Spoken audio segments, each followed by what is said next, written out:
મારું નામ રાજેશ ભરતભાઈ મોરડિયા, પીપળિયા ગામના સરપંચ છું. રાજેશભાઈ, તમારા ગામમાં સ્કૂલને તાળાબંધી કરવામાં આવી હતી, શા માટે કરી હતી?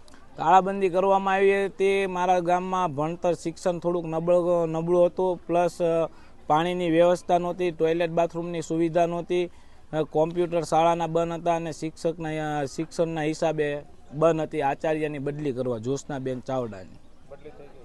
હા, અત્યારે અમારો ઓર્ડર આવી ગયો અને જ્યોત્સનાબેન ચાવડાની બદલી થઈ ગઈ છે, એનો ઓર્ડર આવી ગયો. અત્યારે શું કર્યું તમે? અત્યારે ગામજનો આખું ભેગું થયું, બાળકોને બોલાવ્યા અને ઢોલ બોલ વગાડતા, વાતે ગાતે ફટાકડા ફોડીને અને સાહેબોનું બધાનું સન્માન કરીને શાળાનું પ્રવેશ દ્વાર જે રહ્યું તાળું ખોલીને બધા કમ્પ્લેટ રાબેતા મુજબ ચાલુ કરી અને બધાને પેંડા ખવડાવીને મોઢું મીઠું કરીને રાબેતા મુજબ શાળા ચાલુ કરી.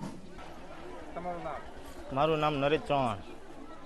શું પ્રશ્ન હતો અને હાલ અત્યારે શું છે? અમારે 4 થી 5 દિવસ પહેલાં શાળાનો શિક્ષણ બાબતનો પ્રશ્ન હતો. ઘણા બધા પ્રશ્નો હતા, પણ નિશાળ બંધ હતી. આજ રોજ ઉપરથી બદલીનો ઓર્ડર આવ્યો, આચાર્યની બદલી થઈ ગઈ છે.